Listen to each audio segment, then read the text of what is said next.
কেমন যেন অন্তরের মধ্যে একটা আগুন জ্বলতেছে, আমি আমার মালিকের কেমনে পাই, আমি আমার মালিকের হারায় ফেলছি। আরে আমি তো ডাইনে তাকাইলে আব্বা পাই, মানে তাকাইলে আমার আম্মারে দেখি, সামনে আমার সন্তানের দেখি, পিছনে আমার আব্বা আম্মা আছে, আমার স্ত্রী আছে, আমার দোকান আছে, আমার ব্যবসা আছে, আমার চাকরি আছে, আমার ভক্তবৃন্দ আছে। কিন্তু না, আমার এত সুন্দর চেহারা দিয়া কে বানাইছে, আমার কণ্ঠ এত সুন্দর কে কণ্ঠ দান করেছেন, আরে আমার এত মায়া করে কে বানাইছে? আল্লাহ পাক রব্বুল আলামিন আমারে এত সুন্দর করে বানাইলেন, ওই মালিকের এখনো চিনলাম না। ওই মানুষগুলো আল্লাহর মহব্বত নিয়ে কান্না করে, দিলের মধ্যে একটা তামান্না নিয়ে আসে। ও আল্লাহর বান্দা, তাদের দিলের মধ্যে আগুন জ্বলতেছে। ও আল্লাহ মনে মনে বলে, হে মালিক, আমি টাকা পাইলাম, বাড়ি পাইলাম, গাড়ি পাইলাম, মা পাইলাম, বাবা পাইলাম, ও আল্লাহ আমি এত কিছু পাইয়াও খুশি না। আসলে আমি আসল জিনিস পাই নাই, আসলে আমি তো তালাশ করি আমার মালিক। আমি যদি আমার মালিকের না পাই, আমার দুনিয়াও বরবাদ, আমার আখিরাতও বরবাদ। ওই বান্দা আমার মালিকের মায়া নিয়ে বসে আছে। আল্লাহর আশেক বান্দারা পাগলের মতো চিন্তা করে, আমার মালিকের কোথায় পাবো, মালিকের সঙ্গে কখন আমার মোলাকাত হবে। ওই বান্দা কথার ফাঁকে ফাঁকে একটা নিঃশ্বাস ছাড়ে, আহ আহ আহ বলে একটা নিঃশ্বাস ছাড়ে, মনে হয় যেন কি হারায় গেল। ওরে বান্দা, তুমি টাকার পিছনে দৌড়াও, বাড়ির পিছনে দৌড়াও, গাড়ির পিছনে দৌড়াও, নারীর পিছনে দৌড়াও, আর জান আমার মাওলার খাতি আশিক, ওই বান্দার অন্তরে এই মুহূর্তে বাড়ির চিন্তা নাই, গাড়ির চিন্তা নাই, ছেলের চিন্তা নাই, কোনো চিন্তা নাই। অন্তরের মধ্যে শুধু এখন একটাই চিন্তা, আমি আমার মালিকের পাইলাম কিনা, আমি আমার আল্লাহর মোহাব্বত অন্তরে জমা করে নিতে পারলাম কিনা, আমি আমার মাওলাকে নিয়ে আমার আদালতে যাইতে পারবো কিনা, আমি আমার মালিকের কই পাই। আল্লাহর যারা খাঁটি আশেক, ওরা শুধু চিল্লায় আর কাঁদে, আর আমার মাওলারে তালাশ করে আর বলে, আমার দয়ার মাওলারে,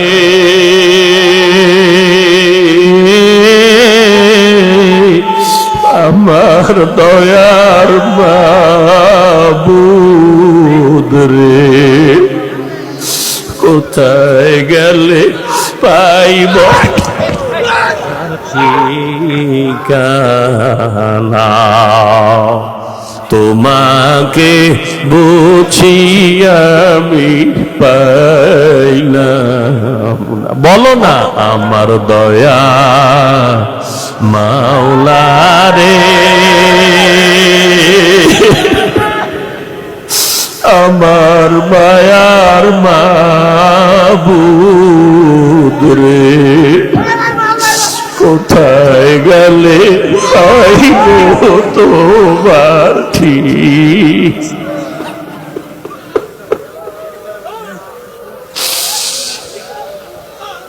তোমাকে পাইবার আশে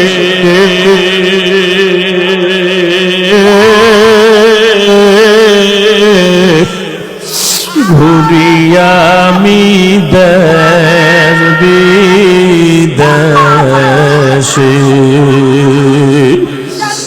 কোরআনের বাগানে করলাম বিছানা, আমার দয়ার মাওলারে,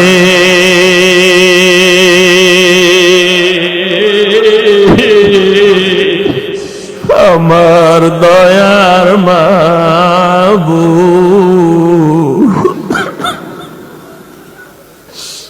তোমাকে বুঝি আমি পাইলাম না, কোথায় গেলে পাইব তোমার ঠিকানা।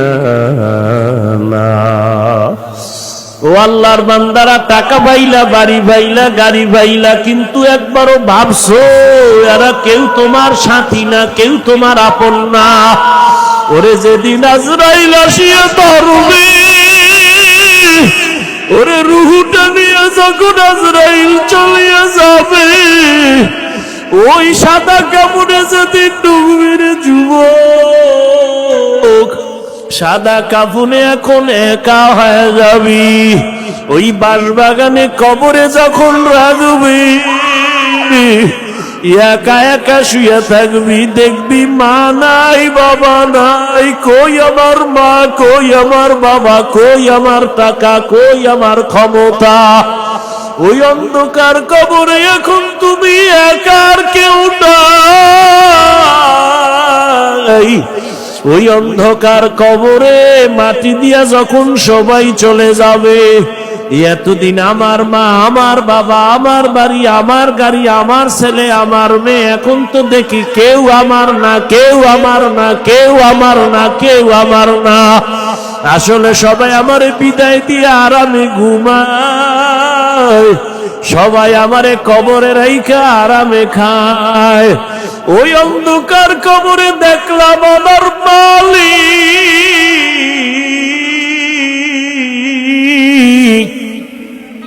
ওই কবরে আমার মাওলা ছাড়া আমার আর আপন কেউ হবে না রে বাবা।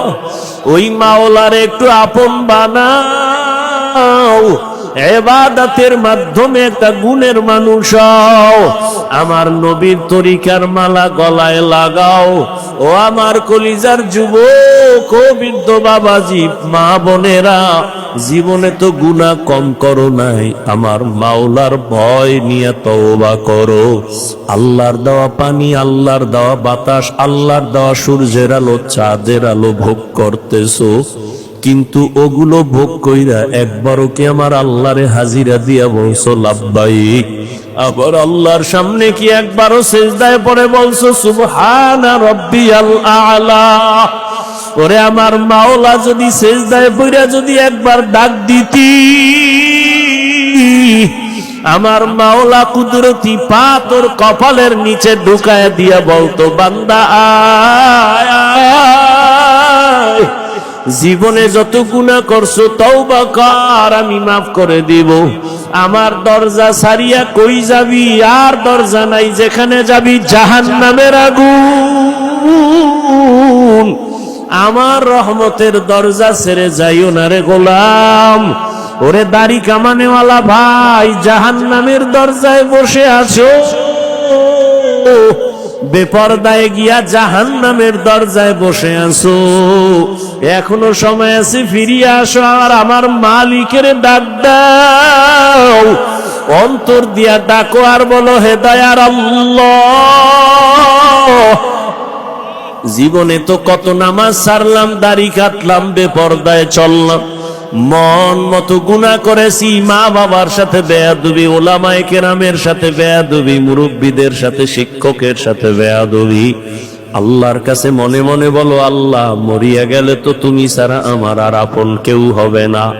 আজকে থেকে তওবা করে নিলাম, আর নামাজ ছাড়বো না, দাড়ি কাটবো না, বেপরদায় চলবো না, মা বাবারে কষ্ট দিব না, ওলামায়ে কেরামের পরামর্শ নিয়ে, শিক্ষক মুরব্বীদের দোয়া নিয়ে চলবো, নবীর তরিকায় চলবো। আল্লাহর কাছে 2 ফোঁটা চোখের পানি ছেড়ে তওবা করো। তোমার মতো যুবক স্কুলে পড়ে, কলেজে পড়ে, চাকরি করে, ব্যবসা করে, নামাজ ছাড়ে না, দাড়ি কাটে না, তুমি কেন পারবা না? ও আল্লাহর বান্দারা, গুনাহ নিয়ে কবরে গেলে জানুনি কত ভয়ঙ্কর হালাত। দুনিয়াতে একটা মশার কামড় সইতে পারো না, দুনিয়ার সূর্যের গরম সহ্য করতে পারো না। ওরে গুনাহ নিয়ে বেনামাজি অবস্থায় তওবা না করে যদি মরিয়া যাও, ওই কবরে 2 পার্শ্বের মাটির চাপ, ওই কবরে জাহান্নামের আগুনের গরম, সাপ বিচ্ছুর কামড় কেমনে সহ্য করবা? আল্লাহকে মনে মনে বলো আর চোখের পানি ছেড়ে কাঁদো। আর বলো আল্লাহ আর নামাজ ছাড়বো না, আর দাড়ি কাটবো না, বেপরদায় চলবো না। ও দয়ার মালিক, এই ময়দানে তাকায় দেখেন আপনার গোলামরা কেন আসছে, বালুর ভিতরে বসে কি চায়? আয় আল্লাহ একজনকেও খালি ফিরাইয়া দিয়েন না। আয় আল্লাহ সবাইকে তাওবাওয়ালা জিন্দেগি দান করেন। আয় আল্লাহ নবীর আদর্শের উম্মত বানায় দেন। আপনার মারিফত আমাদের সিনার মধ্যে দান করেন, মারিফতের নূর দিয়া সিনাটা ভরপুর করে দেন। আয় আল্লাহ গুণের মানুষ হওয়ার তৌফিক দান করেন, আমিন। আলহামদুলিল্লাহি রাব্বিল আলামিন। والصلاة والسلام على سيد الأنبياء والمرسلين وعلى آله وأصحابه أجمعين يا أرحم الراحمين يا أرحم الراحمين يا أرحم الراحمين। আয় আল্লাহ কুদরতের নজর দিয়ে দেখেন এই বালুর মাঠে বালুর উপরে বসে আছে তারা কারা? ও আল্লাহ তারা কি চায়? আমার তো মনে হয় কেউ টাকা চায় না, বাড়ি চায় না, জাহান্নাম থেকে মুক্তি চায়, গুনাহ থেকে ক্ষমা চায় রে মালিক। আমরা গুনার কারণে জাহান্নামের আসামি হয়ে গেলাম, গুনাহের কারণে হাত না পাক, চোখ না পাক, জিহ্বা না পাক, অন্তর না পাক। আয় আল্লাহ গুনার কারণে দিলটা পাথর শক্ত, চোখে পানি নাই, কান্নাওয়ালা চক্ষু দান করেন আল্লাহ, কান্নাওয়ালা চক্ষু দান করেন, কান্নাওয়ালা চক্ষু দান করেন, জিকিরওয়ালা জিহ্বা দান করেন, আখিরাতের ফিকিরওয়ালা কলব দান করেন। সুলাইমান নবী পিপিলিকার আওয়াজ শুনলেন, পিপিলিকার থেকে কি আমরা জানলাম? পিপিলিকার বয়ানটা জাতির জন্য এমন একটা উপদেশ, দয়াময় আল্লাহ পিপিলিকার নাম দিয়েই সূরা নাজিল করেছেন, সূরায়ে নামল। ঠিক নি? নবীজি বলেন এই পিপিলিকা কোটি কোটি কোটি কোটি পিপিলিকার মধ্যে নবী সুলাইমানের কথা শ্রবণ করেছে। নবী যেই পিপিলিকার এটা জান্নাতে যাবে, তাহলে সব পিপিলিকা সমান, কিন্তু ওই পিপিলিকার দাম বেশি। সবাই তো পিপিলিকা, তবে সুলাইমান নবীর পিপিলিকার মতো সব পিপিলিকা দামি না। ওজায়ের আলাইহিস সালামের গাধার ঘটনা আছে কোরআনে। ওই গাধা আল্লাহর জান্নাতে যাবে, কুকুর জান্নাতে যাবে। মুসা নবীর ঘটনা আছে সূরার মধ্যে, সূরা বাকারায়। কিয়ামতের দিন এই গরু গাভীটা আল্লাহর জান্নাতে যাবে। সবাই তো মানুষ, কিন্তু সব মানুষ আল্লাহর কাছে দামি না। সবই তো গরু আছে জমিনে, অভাব নাই, কোটি কোটি গরু। মুসা নবীর জীবনের এই গরুটার মতো কোনো গরু দামি না। উট আছে জমিনে ও হাজারো কোটি, কিন্তু রহমতুল লিল আলামিনের বাহনের মতো দামি উটনি একটাও না। সালেহ নবীর সোহবত প্রাপ্ত উটনি একটাও না। ঠিক জমিনে কোটি কোটি মানুষ, হিন্দু আল্লাহর বান্দা, ইহুদিও আল্লাহর বান্দা, খ্রিস্টানও আল্লাহর বান্দা, কিন্তু সবাই আল্লাহর প্রিয় বান্দা না। আল্লাহর প্রিয় বান্দা যারা মুমিন, এজন্য মুফাসসিরিনে কেরাম বলেন সব মানুষ জান্নাতে যাবে না, যারা গুণের মানুষ তারা জান্নাতে যাবে। এবার আমরা বুঝি গুণের মানুষ কাকে বলে। সবাই মানুষ, কিন্তু সবাই গুণের মানুষ না।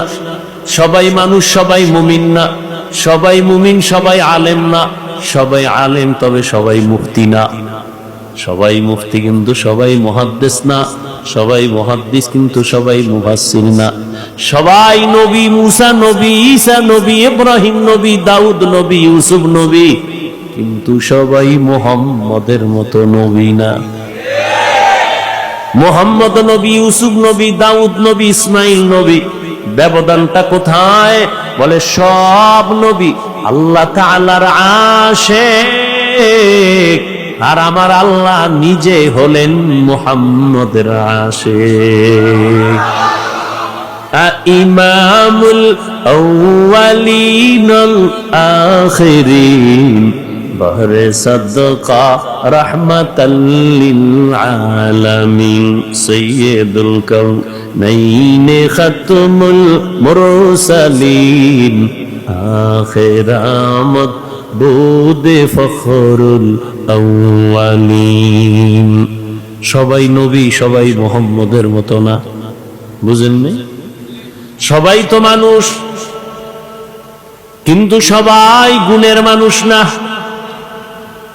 গুণের মানুষ কারা? ভালো করে বুঝবেন।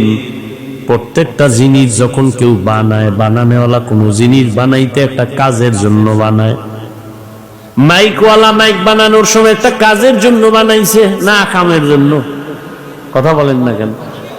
মাইকের কাজ কি কয়? আওয়াজ দিবে, আস্তে নিয়ে যাবে দূরে জোরে। কথা হলে কি বুঝলাম? কয় মাইকওয়ালা মাইক বানাইছে আওয়াজ দেওয়ার জন্য। যেই জিনিসটা যেই কাজের জন্য বানায়, ওই কাজ হলো ওই জিনিসের গুণ। তাহলে মাইক বানাইছে আওয়াজ দেওয়ার জন্য, বলেন মাইকের গুণ কি?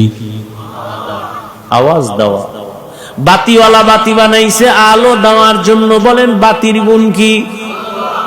আলো দেওয়া। ঘড়িওয়ালা ঘড়ি বানাইছে টাইম ঠিক মতো দেওয়ার জন্য, বলেন ঘড়ির গুণ কি? পাখাওয়ালা পাখা বানাইছে বাতাস দেওয়ার জন্য, বলেন পাখার গুণ কি? মাইক যদি আওয়াজ না দেয়, বলবে এটারে ভেঙ্গে ফেল, এটা গুণের মাইক না। বাতি যদি আলো না দেয়, বলবে এটারে ভেঙ্গে ফেলে, ওটা গুণের বাতি না। যদি পাখায় বাতাস না দেয়, বলে এটারে ভেঙ্গে ফেলে দেয়, ওটা গুণের পাখা না। কি বুঝলেন? আবার বুঝেন, যেই জিনিসটা বানানেওয়ালা কোনো কাজের জন্য বানায়, ওই কাজটাই হলো ওই জিনিসের গুণ। এবার বলেন, মানুষ নামের জিনিসটা আমার মালিক কেন বানাইছেন?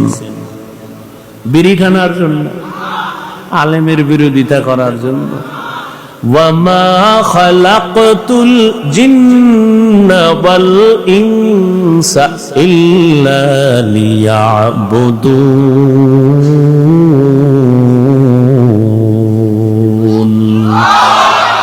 মা খালাকতুল জিন্না ওয়াল ইনসি বাখাজুজ ইবাদত মিস্তে মাকসুদ আজাহা। আল্লাহ বলেন, আমি মানুষ আর জিন বানাবার একমাত্র কারণ ইবাদত। কি? কার ইবাদত? আল্লাহর নামটা জবানে আসে না। কার ইবাদত? আর আল্লাহর নাম আসবে কিভাবে? যেই জমানে সারাদিন মিথ্যা গীবত গালি, ওখান থেকে আল্লাহর নাম আসতে তো একটু সময় লাগে। কথা ঠিক নেই? जिंदगी में बंदगी तू करना है, जिंदगी में बंदगी तू करना है,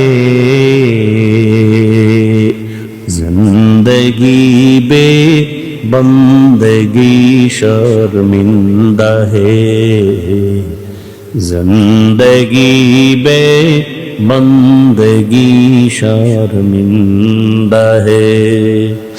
दुनिया में हो दुनिया का तालबगार ना हो,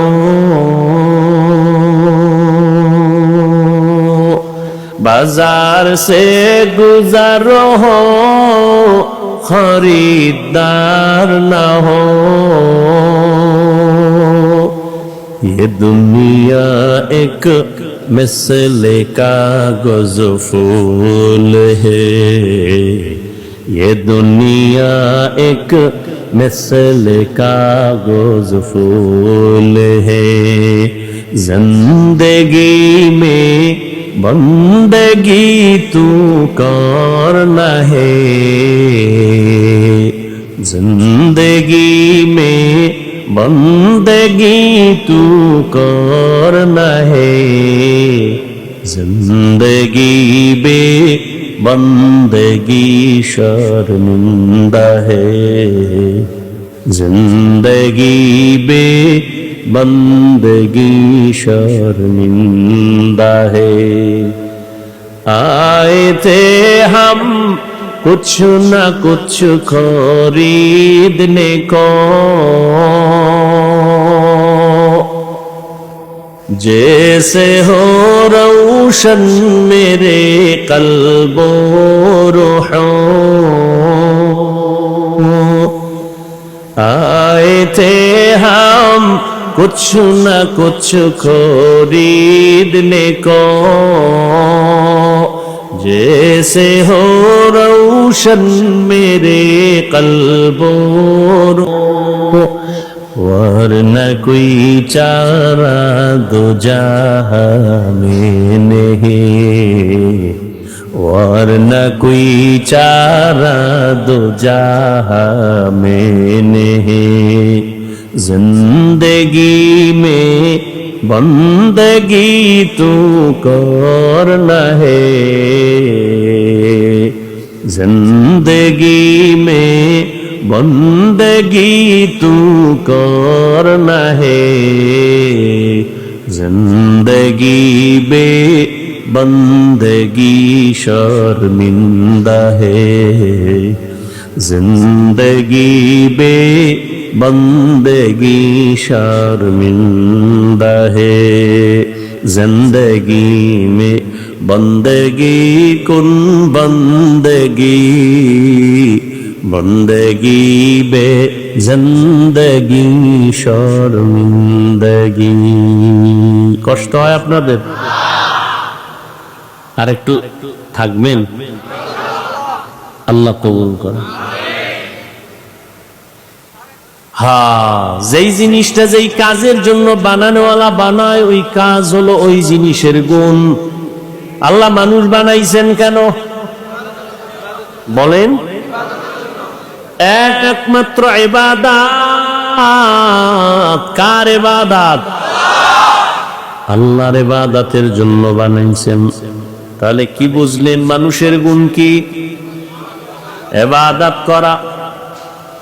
অতএব যেই মানুষটার মধ্যে আল্লাহর ইবাদত নাই, সেটা মানুষ ঠিক, তবে গুণের মানুষ না।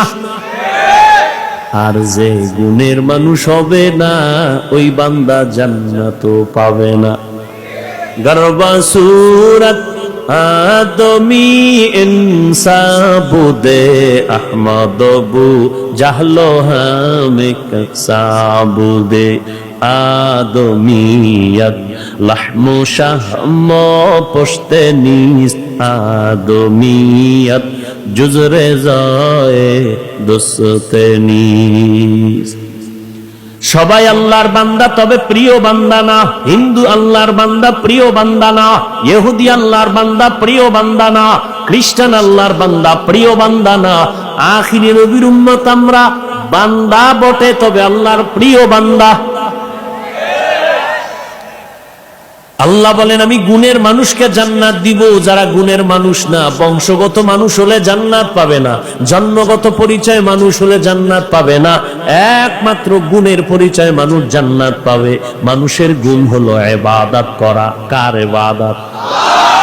ইবাদত মানে সারা রাত যায় নামাজে তাসবিহ টানো, দিনের বেলা রোজা রাখো। হ্যাঁ না, মানুষ তুমি দুনিয়াতে আসা থেকে মৃত্যু পর্যন্ত যা করবা, যা বলবা, সব হলো ইবাদত। খানা খাওয়া ইবাদত, ঘুমাও ইবাদত, বাজার করবা ইবাদত।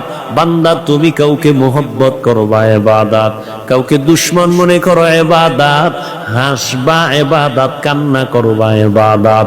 তবে এগুলো মন গড়া না, দুইটা শর্তের বিনিময়ে। আমি যা করব, যা বলবো, এক নাম্বার শর্ত হলো রেজা বিল কাজা, দ্বিতীয় শর্ত হলো তরিকায়ে রাসূল। আপনি আমি যা করব, যা বলবো, সব হবে আমার আল্লাহর খুশির জন্য, নবীর তরিকায়। কার আদর্শে? লাকাদ কানা লাকুম ফি রাসূলিল্লাহি উসওয়াতুন হাসানাহ। রহমতের নবীর মধ্যে আছে উত্তম আদর্শ।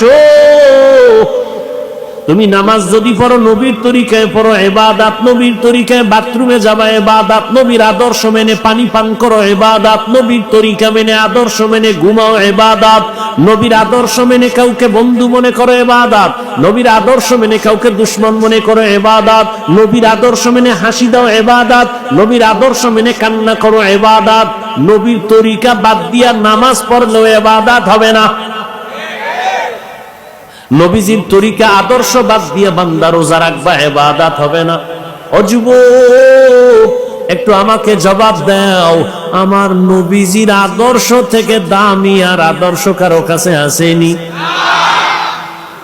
যদি কেউ দাঁড়ায় বলতে পারো হাফিজ ভাই, মদিনার নবীর আদর্শ থেকে শেখ মুজিবুর রহমান সাহেবের আদর্শ বড় ভালো, আল্লাহর জাতের কসম আমি নবীরটা বাদ দিয়া শেখ মুজিবেরটা নিব। কেউ যদি দাঁড়ায় বলতে পারো মদিনার নবীর আদর্শ থেকে জিয়াউর রহমান সাহেবের আদর্শ ভালো, আমি মদিনার নবীরটা বাদ দিয়া জিয়া সাহেবেরটা নিব, পারবি? ওরে বাবা, জিয়া কেন, শেখ মুজিব সাহেব কেন? এই জমিনে আরো কত পণ্ডিত ছিল। আব্রাহাম লিঙ্কনের আদর্শ, মাও সেতুনের আদর্শ, লেনিনের আদর্শ, কালমার্সের আদর্শ, এক কথায় জবাব, দুনিয়াতে সব আদর্শগুলো হলো নাপাক, একমাত্র মদিনাওয়ালা নবীর আদর্শই হলো পাক। নবীর আদর্শ কেমন পাক, আর দুনিয়ার সব মানুষের আদর্শ কেন না পাক? দুনিয়ার মানুষ আদর্শ বানায় গেছি, আইয়া আইয়া একদল কয়দারে পরিবর্তন করো, সংশোধন করো, কিন্তু আল্লাহ যে নবীর দিয়ে আদর্শ দিছেন, কিয়ামত পর্যন্ত কোনো পরিবর্তন লাগবে না। নবীর আদর্শ কত সুন্দর, আঙ্গুলের নখগুলো কেমনে কাটবা সেখানেও নবীর আদর্শ আছে, কেমনে নখ রাখবা সেখানে নবীর আদর্শ, কেমনে তুমি টুপি পরবা নবীর আদর্শ, কেমনে জুতা পরবা এখানেও নবীর আদর্শ আসেনি? আর কোন পণ্ডিতের আদর্শের মধ্যে জুতা পরার নিয়ম আসেনি? আছে? নাই। ঘরে ঢুকবা কেমনে? নবীর আদর্শ। বের হইবা কেমনে? নবীর আদর্শ। খানার লোকমা কেমনে মুখে দিবা? নবীর আদর্শ। পানি কেমনে পান করবা? নবীর আদর্শ। পৃথিবীর আর কোন পণ্ডিতের এইরকম আদর্শ নাই যে কেমনে পানি পান করব।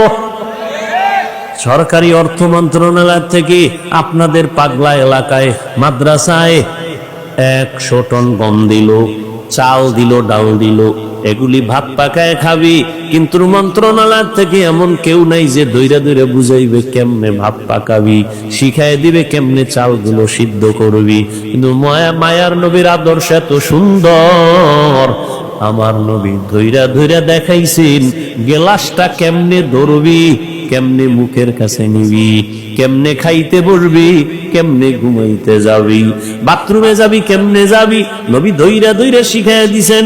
মক্কার মুশরিকরা কয় কেমন নবী, বাথরুমের নিয়ম শিখায়, কয় শুধু নিয়ম না, বাথরুমে গিয়া কেমনে বসবা এটাও নবী শিখায়। কয় কেমনে বসবা, বাথরুমে গিয়া হাঁটুর উপরে কাপড় উঠানো যাবে না, এমনে বসবা, বাম পায়ের উপরে ভর করে বসবা, এটা নবীর আদর্শ সুন্নত। ডান পায়ে ভর করবা না, বাম পায়ের উপরে ভর করে বসবা। টিস্যু ঢিলাকুলক ব্যবহার করবা, এরপরে ঢুকার আগে দোয়া পড়বা। খালি মাথায় বাথরুমে যাবা না, খালি পায়ে বাথরুমে যাবা না, ব্রেন কমে যাবে। দোয়া ছাড়া ঢুকবা না, কারণ সব শয়তানের আড্ডা হলো বাথরুম, জিন্নাতেরা বাথরুমে থাকে। নবীর আদর্শ আছে। একজন পণ্ডিতের আদর্শ দেখা যে বাথরুমে কেমনে ঢুকবে নিয়ম আছে, ওর বাথরুমের নিয়ম নাই, ও মানুষের কি দেখাইবে? ও ডান হাতে বিড়ি টানে, বাম হাতে চা টানে, আদর্শ। হ্যাঁ, আর আমার মায়ার নবী, কত সুন্দর নবী আমার, যে নবীর কোনো তুলনা নাই, যে নবী এত সুন্দর, তার ব্যবহার এত সুন্দর, তার চেহারা এত সুন্দর, তার আদর্শ এত সুন্দর। 1500 বছর পর আজকে পাগলার বালুর মাঠের মধ্যে নজর করে দেখো, এখানে খানার চিন্তা নাই, ঘুমানোর চিন্তা নাই, বসারও কোনো জায়গা নাই। মানুষগুলো বালুর উপরে বসে আছে টাকার লোভে না, কেউ যদি বলতো তোরে 500 টাকা দিব, তারপরে বালুর মধ্যে বসতো না। আর এই মানুষগুলো বালুর উপরে বসে আছে, ময়লা নিয়ে বসে আছে, কোনো চিন্তা নাই। মানুষ কান্না কান্না হালাত। এতগুলো মানুষ নিয়ন্ত্রণের জন্য কোনো র্যাব নাই, কোনো পুলিশ নাই, কোনো আর্মি নাই, কোনো বিডিআর নাই, কোনো আওয়াজ নাই, কোনো মারপিট নাই, খানা নিয়ে কারাকারি নাই।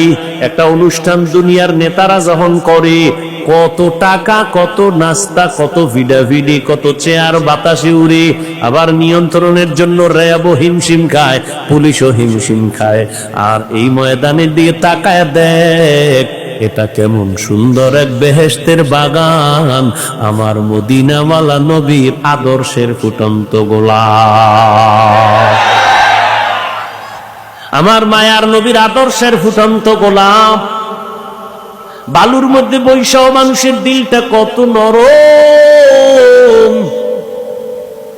ক্ষুধা আছে এখনো, কিন্তু রাতের খানা অনেকে খায় নাই। হ্যাঁ, রাতের খানা খায় নাই। কখন বাড়ি যাবে? অন্য জায়গায় গেলে দীর্ঘ টাইম, এখন বাজে 12টার কাছাকাছি, হয়তো স্ত্রী টেলিফোন করতো, না হয় নিজে ফোন কইরা কইতো, বউ কই আছো, ছেলে মেয়ে খাইছিনি, ঘুমাইছিনি, আমার আসতে একটু দেরি হইতেছি। কিন্তু এখানে বৈশা মনে হয় যেন বাড়ির কোনো চিন্তা নাই, গাড়ির কোনো চিন্তা নাই, স্ত্রীর কোনো চিন্তা নাই, অন্তরের মধ্যে দুনিয়ার কোনো চিন্তা নাই। আল মাদ্রাসাতুল ইসলামী আফসারুল উলুম কর্তৃক আয়োজিত ওয়াজ ও দোয়ার মাহফিল, 2 দিন ব্যাপী মাহফিলের আজ সমাপনী দিন 4 নভেম্বর 2024। মহতি এ মাহফিলে উপস্থিত মোহতারাম সম্মানিত সভাপতি হযরতুল আল্লাম আব্দুল আউয়াল সাহেব দামাত বারাকাতুহুম, হযরত উলামায়ে কেরাম, বিভিন্ন স্থান থেকে আগত আল্লাহ পাকের আশিকিন, জাকিরিন, শাকিরিন, মুহিব্বিন, মুরব্বিয়ান এজাম, কলিজার টুকরা আমার সমবয়সী যুবক বন্ধুগণ, স্নেহে ছোট ভাই, পর্দার আড়ালে মাইকের আওয়াজ শ্রবণরতা সম্মানিতা মা ও বোনেরা, আল্লাহ পাকের দরবারে শুকর যে আল্লাহ পাকে ফিতনার জি হাজারো লাখো মানুষের মধ্য থেকে বাছাই করে পৃথিবীর শ্রেষ্ঠ মজলিস উলামায়ে আহলে হকের মজলিসে আমাদেরকে আসা বসার তৌফিক দান করেছেন। নিয়ামতের শুকর আদায়ার্থে ইমানের আওয়াজকে উঁচু করে এক আওয়াজে উচ্চ কণ্ঠে সকলেই কালিমাতুশ শুকর উচ্চারণ করি, আলহামদুলিল্লাহ। দরুদ সালাম সৈয়দুল মুরসালিন রহমাতুল লিল আলামিন শফিউল মুজনিবিন খাতামুন নবিয়্যিন সৈয়দুস সাকালাইন ইমামুল মুরসালিন শফিয়ে আযম রাসূল আকরাম রহমতে আলম নবিয়ুল আরব ওয়াল আজম হাবিব কিবরিয়া আশরাফুল আম্বিয়া সৈয়দুল আম্বিয়া শফিয়ে মাহশর সাকি কৌসর আকা নামদার মদিনা কা তাজদার आफताब नबूवत फ़ख्र मौजूदात सैयदुल मखलूक़ात हज़रत मुहम्मदुर रसूलुल्लाह सल्लल्लाहु अलैहि व आलिहि वसल्लमेर উপর সর্বোপরি শুকর যাদের অক্লান্ত পরিশ্রমের মাধ্যমে আজ সুন্দর আয়োজন, সময় পরামর্শ অর্থ দিয়ে দোয়া করে উপস্থিত হয়ে মাইক লাইট প্যান্ডেলের ব্যবস্থাপনার মাধ্যমে সহযোগিতা যারা করেছেন, প্রত্যেককে আল্লাহ পাকের খিদমতের বরকতে দুনিয়াতে শান্তি, পরকালে চিরমুক্তির ব্যবস্থা করে দিন। গতকাল এবং আজ হযরত উলামায়ে কেরাম কোরআন সুন্নাহ ভিত্তিক দিক নির্দেশনামূলক আলোচনা রেখেছেন, আপনারা শুনছেন। উলামায়ে কেরামের আলোচনা সবাইকে সহি তরিকায় আমল করার তৌফিক দান করেন। উলামায়ে কেরামের ইজ্জতকে আল্লাহ বেশি বেশি বাড়ায় দেন। যারা বিভিন্নভাবে লেখার মাধ্যমে, বলার মাধ্যমে, মিডিয়া, ফেসবুক উলামায়ে কেরামের বিরুদ্ধে অপপ্রচার করে, আল্লাহ ওদের হেদায়েত দান করে।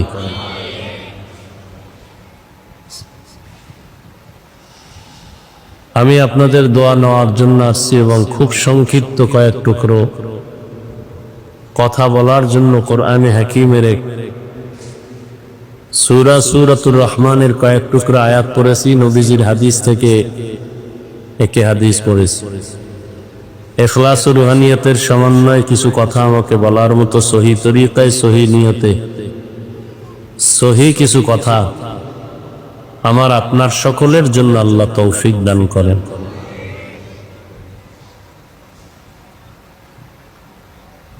আর রহমান আল্লামাল কুরআন খালাকাল ইনসানা আল্লামাহুল বায়ান।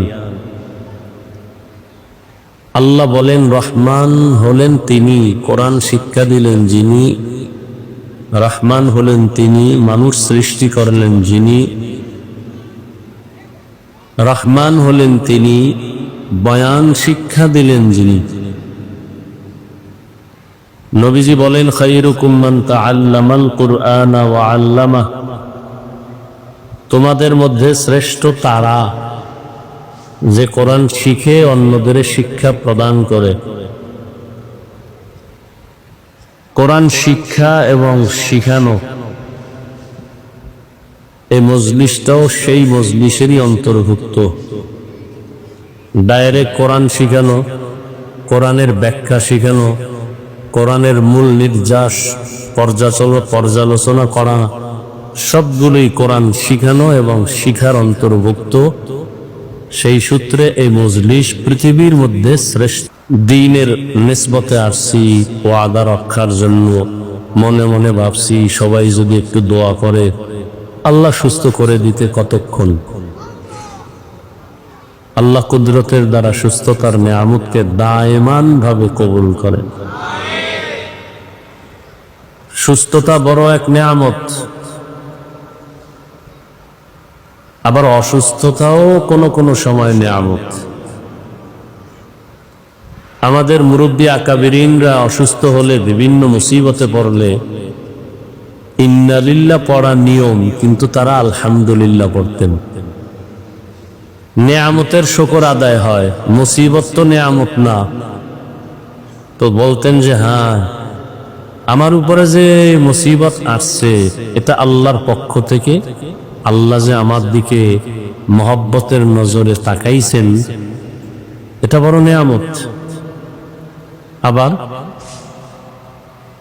হাদিসের মধ্যে আছে, আল্লাহ যদি কাউকে সম্মান বাড়াতে চান, যতটুকু আছে আরো কি, এই কথা বলেন না কেন, কি ভাবে আছেন সবাই? এটা ভাবের মজলিস না, এটা হলো বিনয় হওয়ার মজলিস, কান্নার মজলিস, তওবার মজলিস। এখানে সব ভাবওয়ালাদের ভাব নত করা, ভাব দেখাইলে কপাল পুড়ে যায়।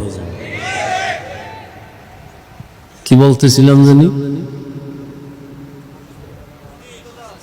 আল্লাহ যদি কাউকে সম্মান কি করতে চান, যতটুকু আছে আরো বাড়াবেন। তো বাড়ানোর ক্ষেত্রে তার কোনো আমল যেই পরিমাণ আছে ওই পরিমাণ আমলে তার সম্মান বাড়ে না। তখন নবী বলেন আল্লাহ তাকে মুসিবত বা অসুস্থ কইরা ধৈর্যের পরীক্ষা নিয়া আল্লাহ তার মর্যাদা বাড়ায় না। তাহলে অসুস্থ হওয়াটা আল্লাহ পাকের দয়া। আল্লাহ গুনার কারণে যেন আমাদেরকে শাস্তি না দেন। আল্লাহ নেয়ামতের মহব্বতে যদি পরীক্ষা করেন, কামিয়াবি দান করেন। তো এটা উত্তম মজলিস। যতক্ষণ এখানে বসা থাকবেন অনবরত আমল নামায় শুধু সওয়াব লেখা হবে। আমি সংক্ষেপ কিছু কথা বলবো। দোয়া টোয়া কইরা যান, বাসায় গিয়া ঘুমাবেন এরকমও তো না। রাতে আমি জানি কেউ ঘুমায় না। আল্লাহ বললেন আমি এমন রহমান যে কোরআন শিক্ষা দিয়েলেন, খালাকাল ইনসান, মানুষ সৃষ্টি করেছে। অথচ বাস্তব কি? দুনিয়াতে আমরা আসছি আগে, বড় হইছি, তারপরে কোরআন শিখছি। তাহলে কি হবে? আমরা আগে আসছি, সৃষ্টি আগে, শিক্ষা আমাদের পরে। কিন্তু আল্লাহ বলেন না, আমি আগে কোরআন শিখাইছি পরে মানুষ বানাইছি। আল্লাহ উল্টা বললেন কেন? ফিআলুল হাকিম লা ইয়াখলু আনিল হিকমা, হাকিমের কোনো কাজ, কোনো কথা হিকমত থেকে খালি না, জ্ঞান থেকে জ্ঞানীদের কথা শূন্য না।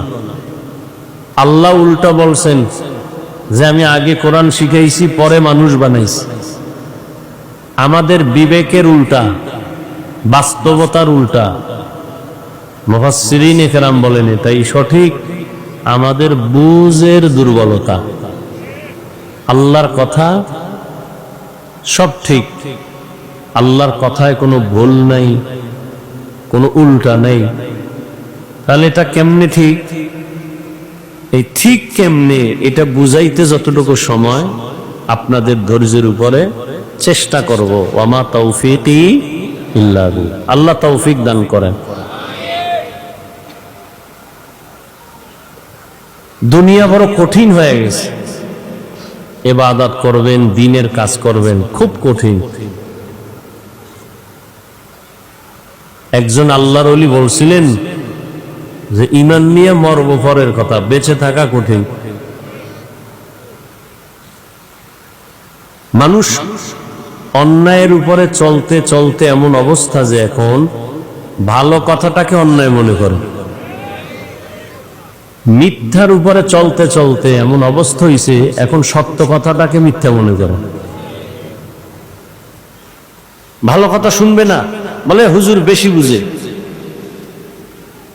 ইমাম সাহেব একটা ভালো কথা বলছে কিন্তু ওই লাইনে মানুষ নাই, কেন? হুজুর বেশি বুঝে, বেশি কথা কয়।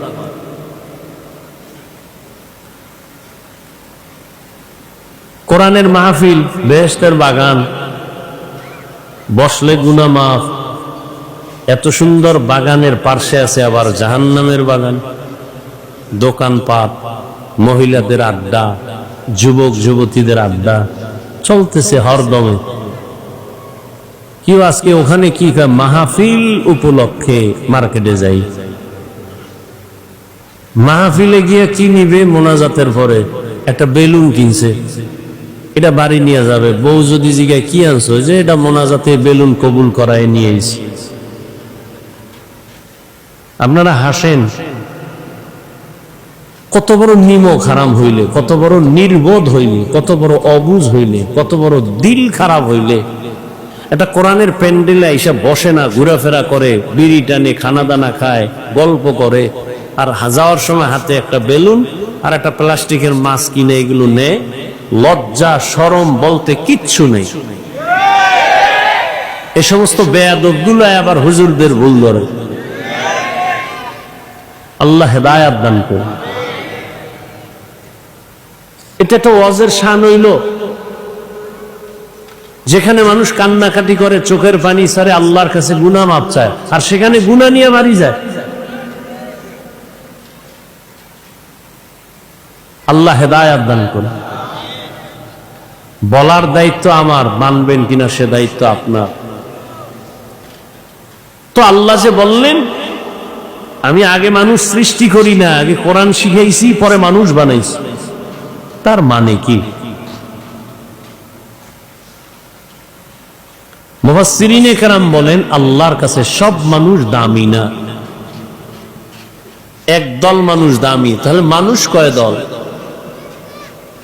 সবই মানুষ। হিন্দুরাও মানুষ, বৌদ্ধরাও মানুষ, ইহুদিরাও মানুষ, সব মানুষ। কিন্তু আল্লাহর কাছে সব মানুষের মূল্য নেই। কিছু মানুষ আছে বংশগত মানুষ। বংশগত মানুষ মানে মানুষের বংশে যার জন্ম সে বংশগত মানুষ। যেমন আদম আলাইহিস সালাম আমাদের বংশগত পিতা, আমরা তার বংশগত সন্তান, আমরা তার বংশগত সন্তান। আবার আমাদের আর এক পরিচয় হলো আমরা জন্মগত মানুষ। বলে মানি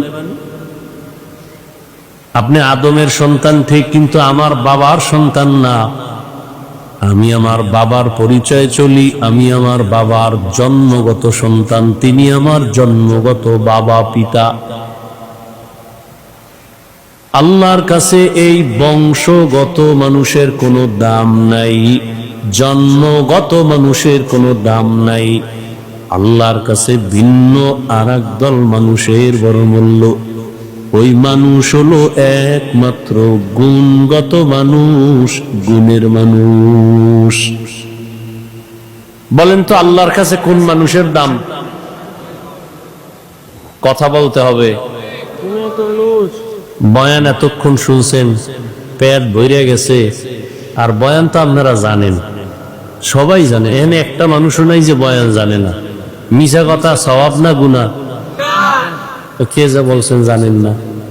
গালি দেওয়া তো কি জানেন না?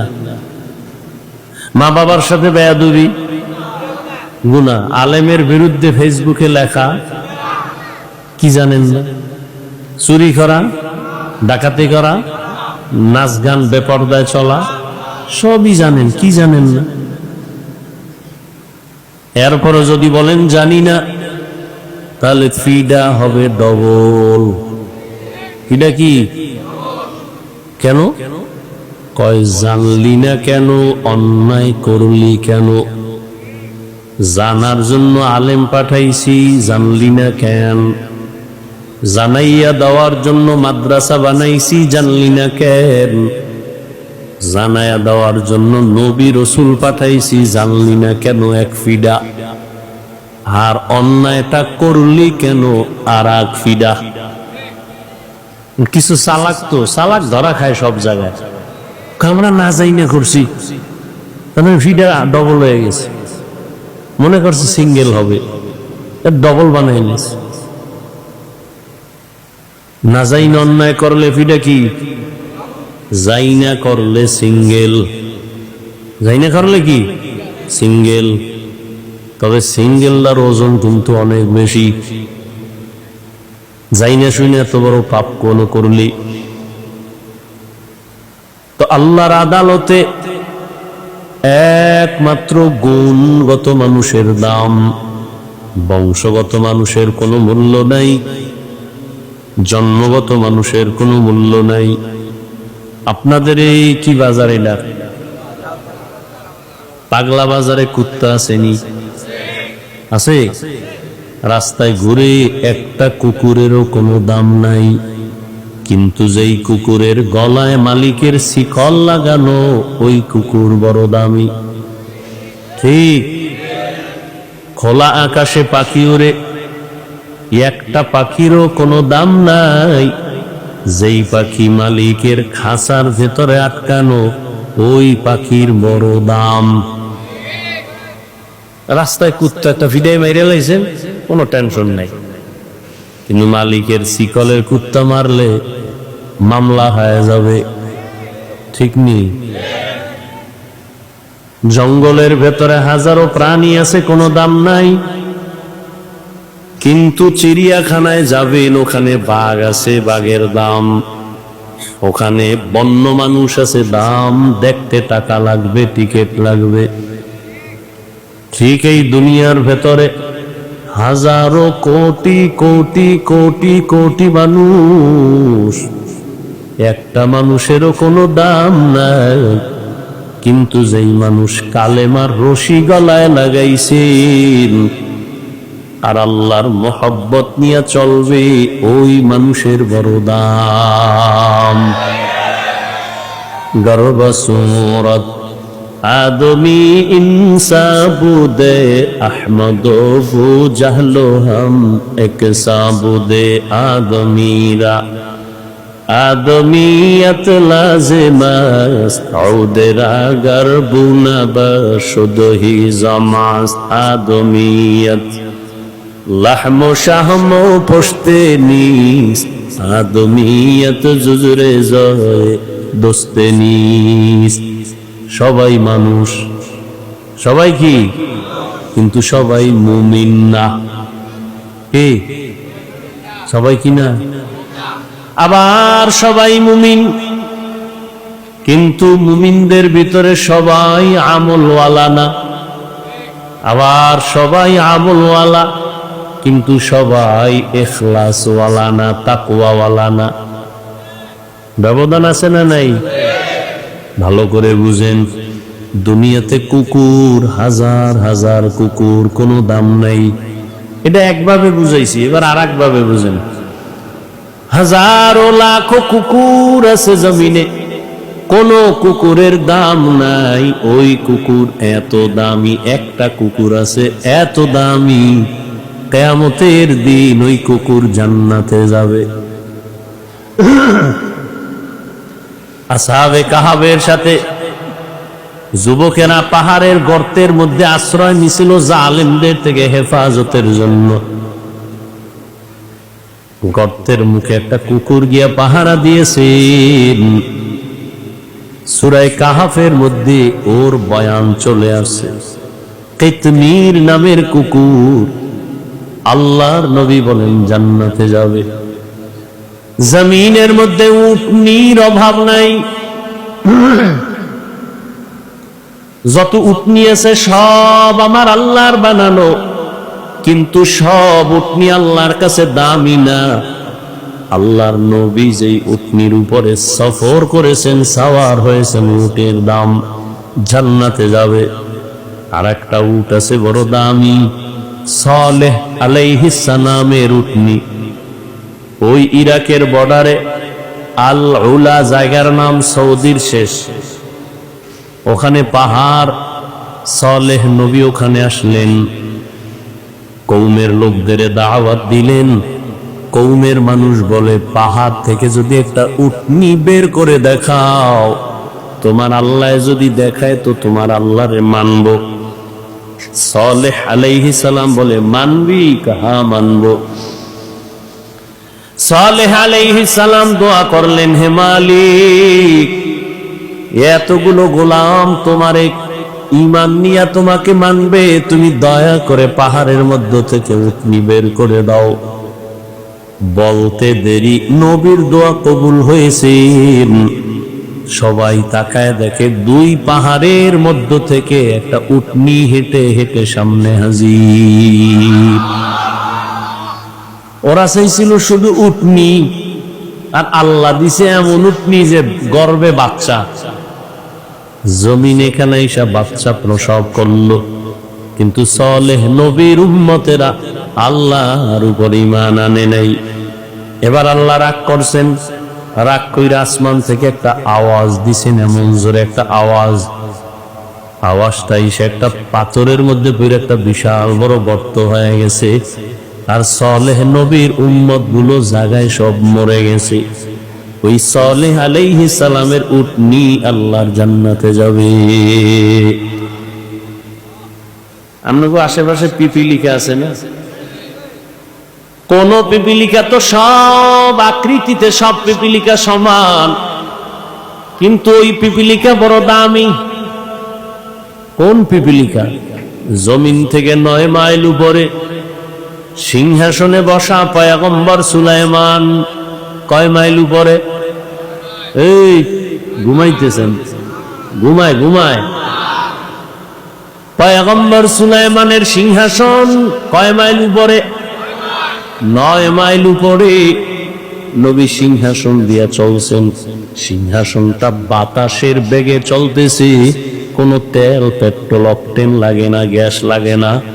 সুলাইমান নবীর সিংহাসন চালিকা শক্তি হলো একমাত্র বাতাস। সুলাইমান নবীর অর্ডার, দ্রুত দৌড়াও। দৌড়াচ্ছে সিংহাসন। সিংহাসনের মধ্যে পশু পাখি আছে, মানুষ আছে, জিন আছে, অন্য প্রাণী আছে। 9 মাইল উপরে সুলাইমান নবীর সিংহাসন। গর্তের পিপিলিকার নেতা লোকদের বলে, ওর জাতিদেরকে বলে, এই পিপিলিকা গর্তে ঢুকে যা, বিপদ সংখ্যা আসতেছে, সুলাইমানের বাহিনী আসতেছে। কোরআনের আয়াত, ওদের পিছুনিতে মরে যাবি, তাড়াতাড়ি ঢোক, ভেতরে যা।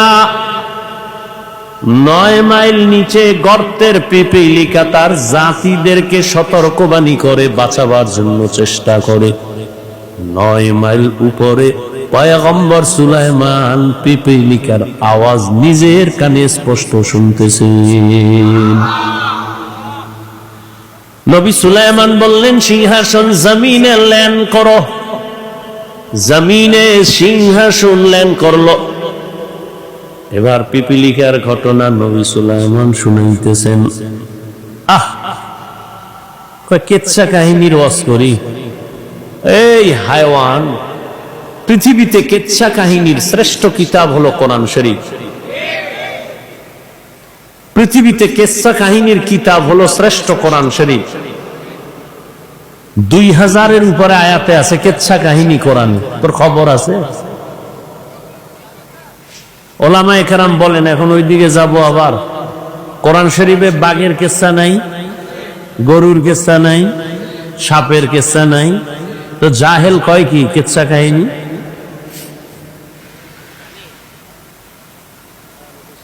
মান্দার গাছ চিনেননি, কাটাওয়ালা, এটা লাগায় কেউ আম চাইলে হবে? তো বেনামাজির ঘরে নামাজি আসা খুব অস্বাভাবিক। বেয়াদবের ঘরে আদবওয়ালা তৈরি হওয়া খুব কষ্ট। আল্লাহ হেদায়াত দান করে। একটা কথা বলি, মনে রাখেন, পারলে লেখে আর টানায় রাখেন। আল্লাহ যদি কারো উপরে রাগ করেন, বেজার হন, তার প্রথম পরিচয় সে আলেমের বিরোধিতা করবে। আলেমের বিরোধিতা করা এটা প্রথম পরিচয় যে আল্লাহ তার উপরে অসন্তুষ্ট, বেজার।